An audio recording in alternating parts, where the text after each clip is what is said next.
Ezra's newfound role as the Auron's unofficial comedy ambassador wasn't without its challenges. Over the next several days, he found himself inundated with questions from curious Auron, each one more baffling than the last. "Sergeant Colby," one asked during a meal in the communal dining hall, "this knock-knock ritual, does it serve a diplomatic function among humans?" Sure, let's go with that," Ezra said, trying not to choke on his synth gel. Another time, a scientist cornered him in a corridor to ask about the deeper cultural significance of the phrase dad joke. "It's complicated," Ezra had said, desperately searching for an escape. "But trust me, you don't want to open that can of worms." Still, there were moments of genuine connection. He taught Koresh how to deliver a punchline, with mixed results, and introduced a group of Auron engineers to Earth's concept of sarcasm, which they found both perplexing and oddly intriguing. And through it all, Zavara watched, her admiration for the peculiar human growing with each passing day. The one evening, as Ezra sat alone in his quarters, nursing a strange, glowing drink the Auron called celestial nectar, Zavara entered unannounced. "Commander," Ezra said, raising his glass, "to what do I owe the pleasure?" "I wish to thank you," she said, stepping closer. "Your efforts have had a profound impact. My people are beginning to see the value in what you offer." Ezra smiled. "All in a day's work. Although, if you really want to thank me, you could arrange for some Earth pizza to be delivered. Galactic delivery fees be damned." Zavara chuckled softly, a sound so rare that it caught Ezra off guard. "You surprise me, Sergeant Colby," she said, her gaze steady. "Perhaps more than I anticipated." Ezra raised an eyebrow. "Careful, Commander. You're starting to sound like you enjoy my company." "Perhaps I do," she said simply, turning to leave. As the door closed behind her, Ezra stared after her, a bemused smile tugging at his lips. "Yeah," he said to himself, taking another sip of the glowing drink. "This is gonna get interesting." Ezra had faced alien armies, navigated the labyrinthine halls of an extraterrestrial starship, and even performed impromptu stand-up for an audience of humorless Auron. But none of that had prepared him for this. He stood in the center of a vast training arena, its walls shimmering with ever-shifting holographic patterns, surrounded by Auron warriors in gleaming ceremonial armor. Each held a staff-like weapon crackling faintly with blue energy, their expressions calm and inscrutable. At the far end of the arena, Zavara watched, her posture regal, a faint smile tugging at her lips. "This isn't exactly what I had in mind when you said cultural exchange, Commander," Ezra called out, nervously eyeing the nearest warrior. "It is customary among the Auron to exchange skills as a sign of mutual respect," Zavara said, her tone measured. "You have shared your humor. Now they will share their combat techniques."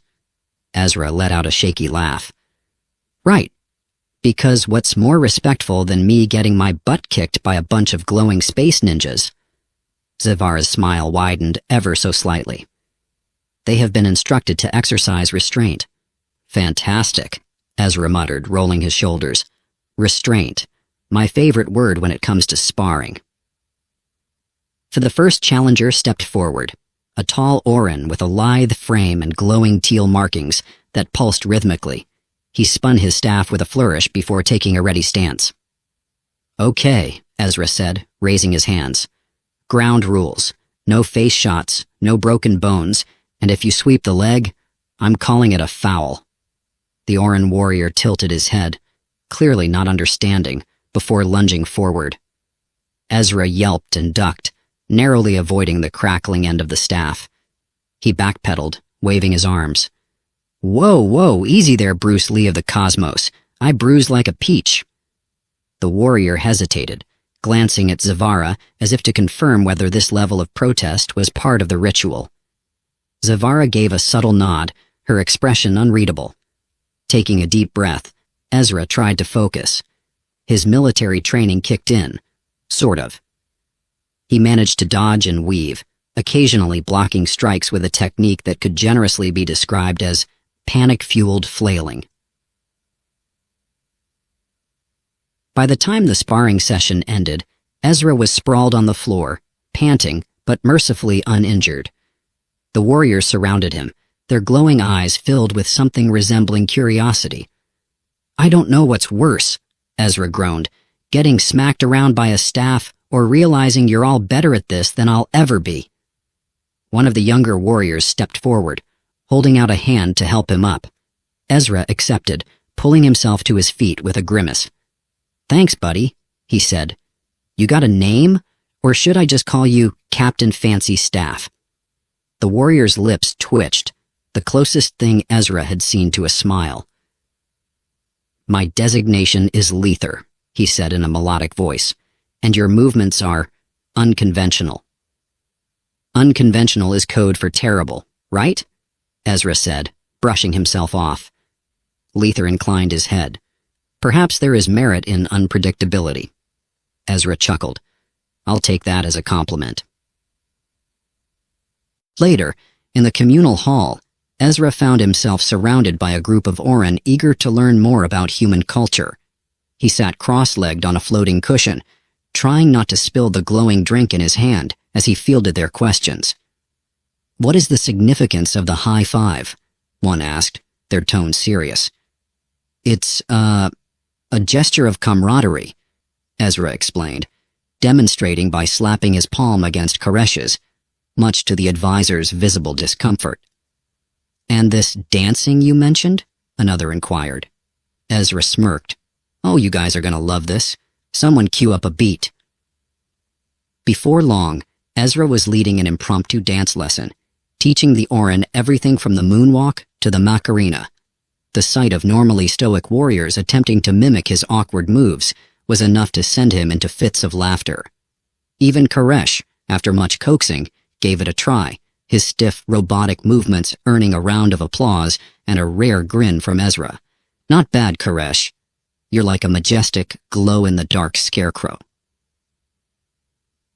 Amid the laughter and shared moments, Ezra noticed Zavara standing at the edge of the gathering, observing with a soft, thoughtful expression. He excused himself and approached her, holding out a second glowing drink. "Not joining in?" he asked, offering the cup. Zavara accepted it with a nod. "I find it more rewarding to observe. Your ability to unite such different minds through something as simple as movement is remarkable." "Dance brings people together," Ezra said with a grin. "It's a universal truth, even when you've got two left feet." Zavara's gaze softened. "You continue to surprise me, Sergeant Colby. You possess a rare gift for bridging divides." "Aw, shucks, Commander," Ezra said, mockingly tipping an imaginary hat. "You're gonna make me blush." She chuckled softly, a sound that made Ezra pause.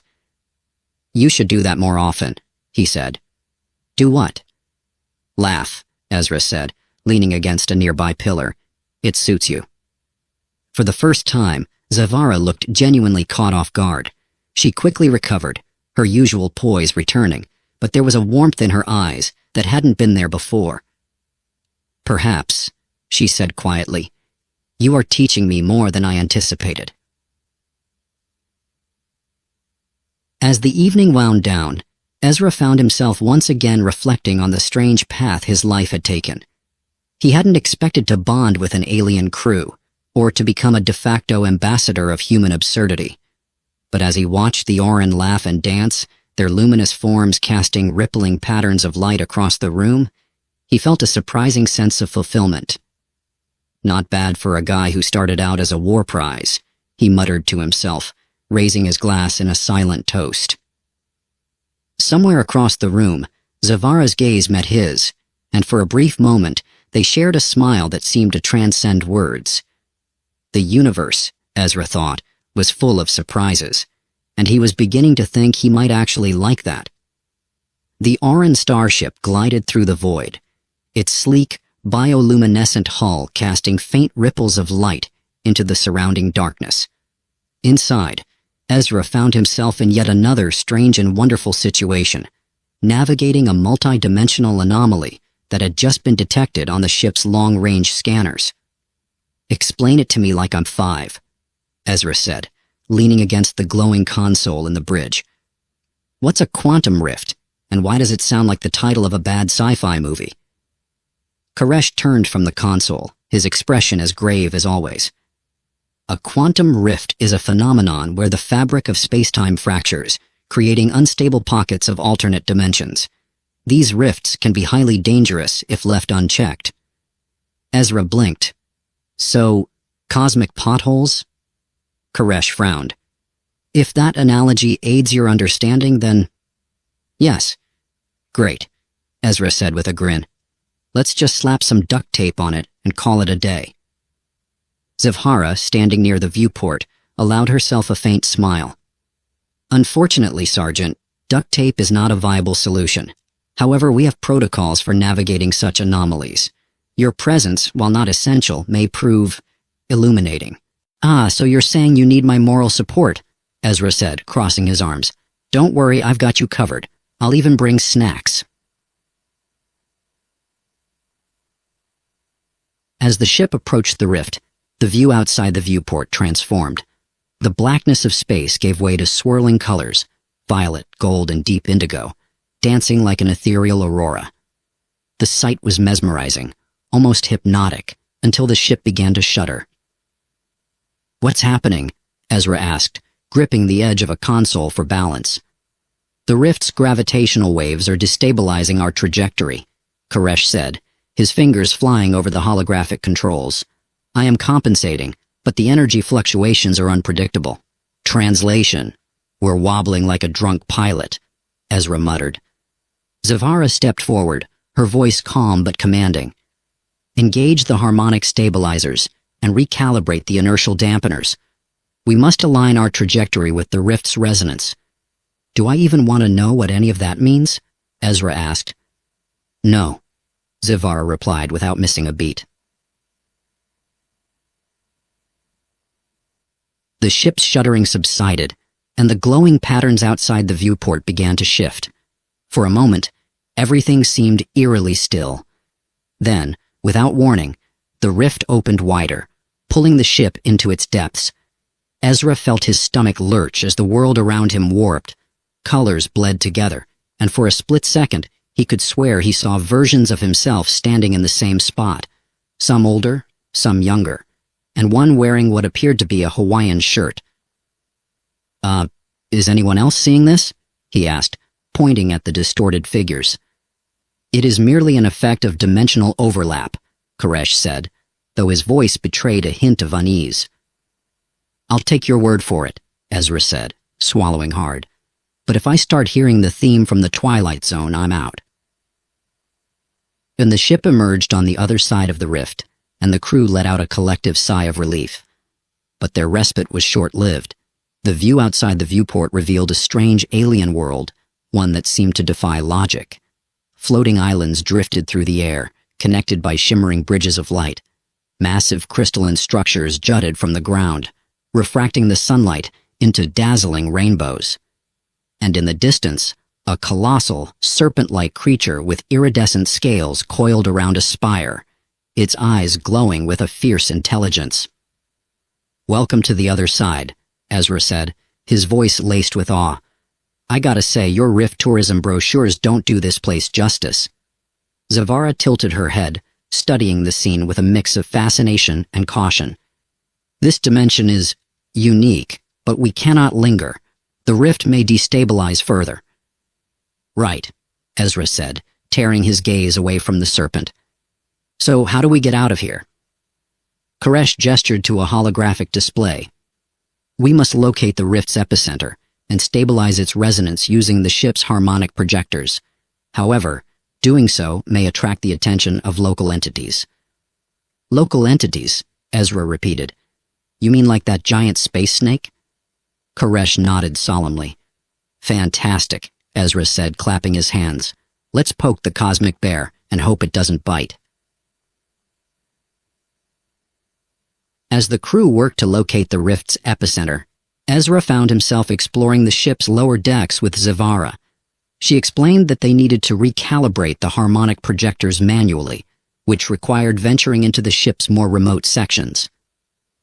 You know, Ezra said as they navigated a narrow corridor, This is starting to feel like one of those horror movies where the characters split up and get picked off one by one.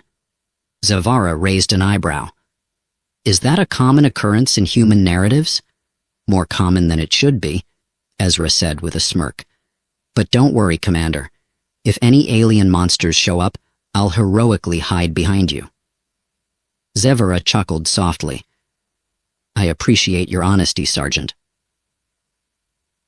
When they reached the projector room, a cavernous chamber filled with glowing machinery and intricate circuitry. Zavara began recalibrating the controls while Ezra stood guard, his eyes darting nervously to the shadows. So, Ezra said, trying to break the tension, ever think about what you'd do if you weren't leading a starship crew through interdimensional chaos?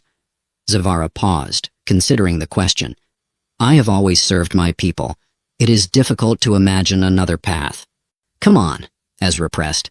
There's got to be something. Gardening, painting, competitive laser tag? Zavara allowed herself a small smile. Perhaps I would study music. The harmonics of sound and its effect on living beings have always fascinated me. Ezra grinned. Music, huh? I can see it now. Zavara, intergalactic DJ. You'd crush it at raves. Before Zavara could respond, the ship shuddered violently, and a low guttural roar echoed through the corridors. What was that? Ezra asked, his humor evaporating. Zavara's expression turned serious. It seems we have attracted the attention of the local entities. Ezra sighed, readying his blaster. Great.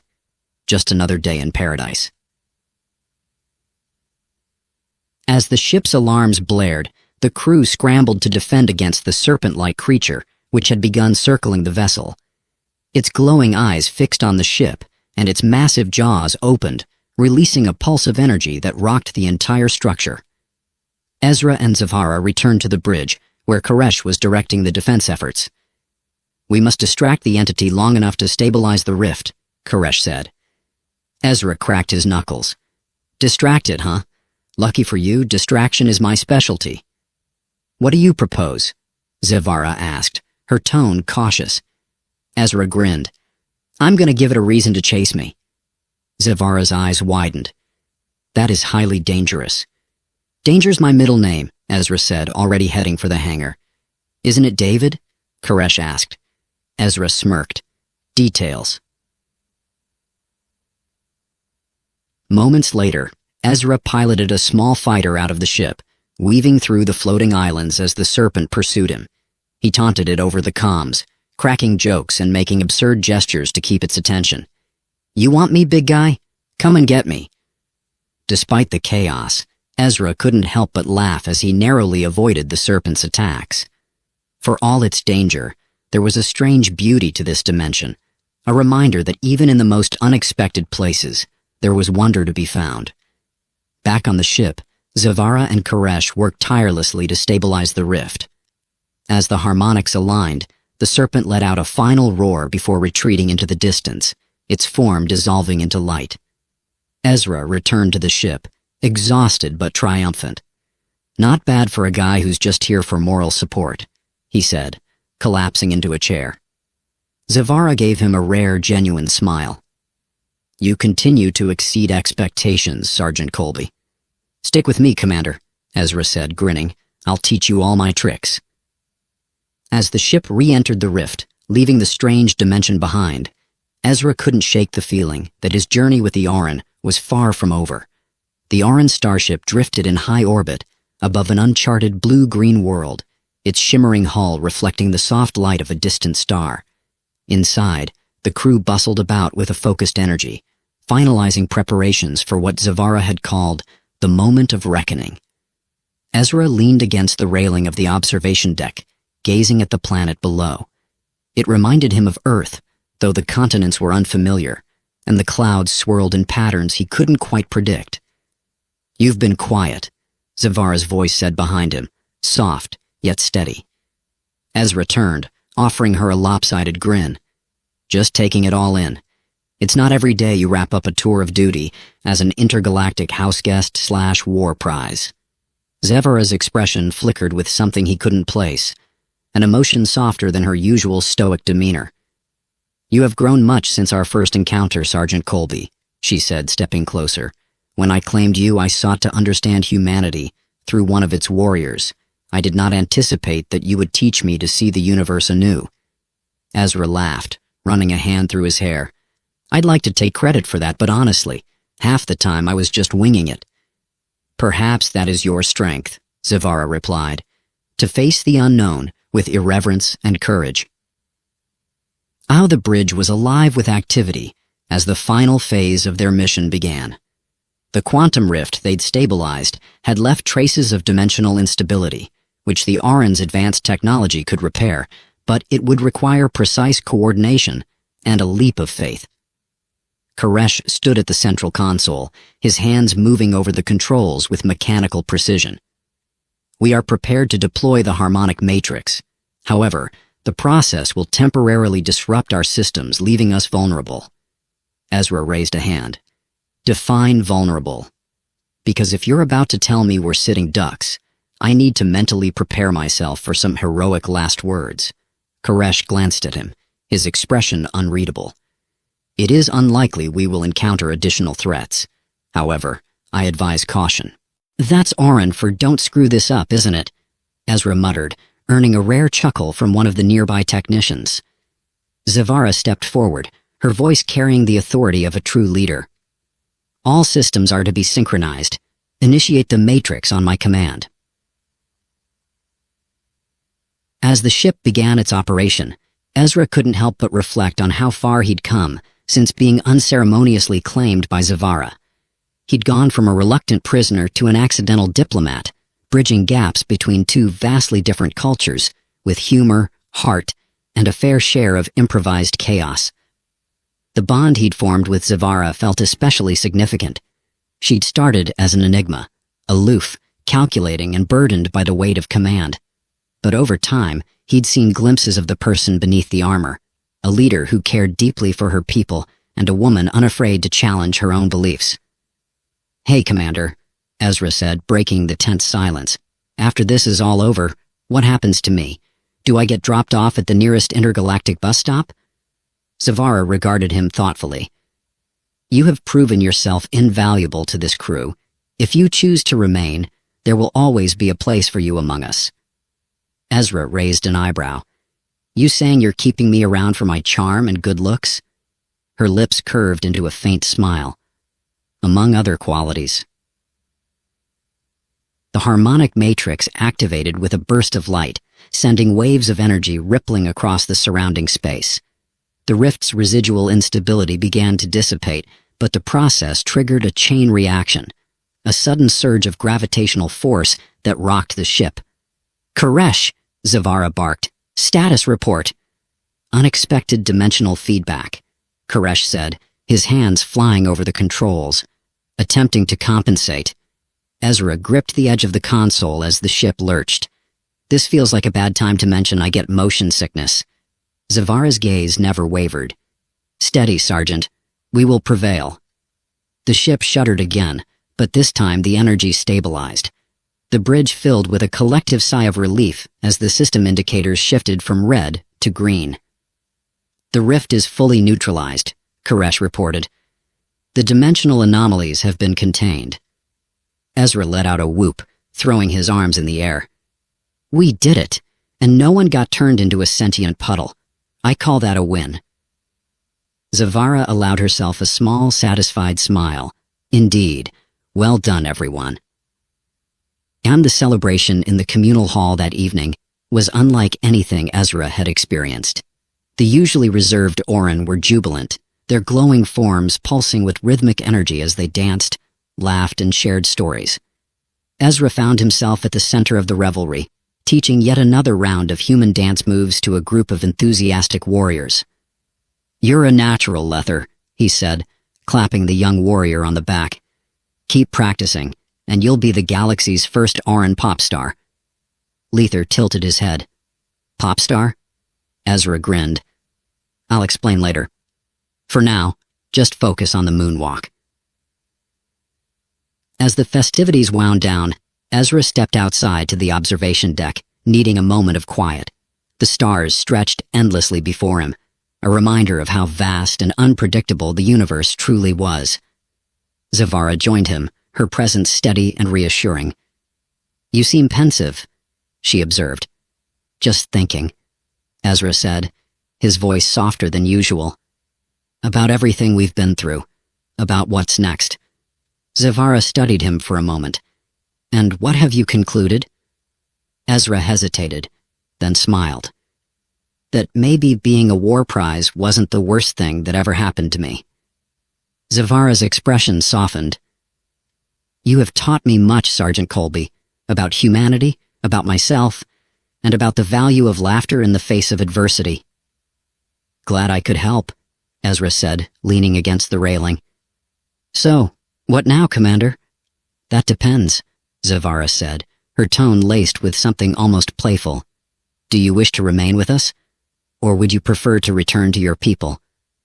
Ezra looked out at the stars, his grin widening. "You kidding? I'm just getting started."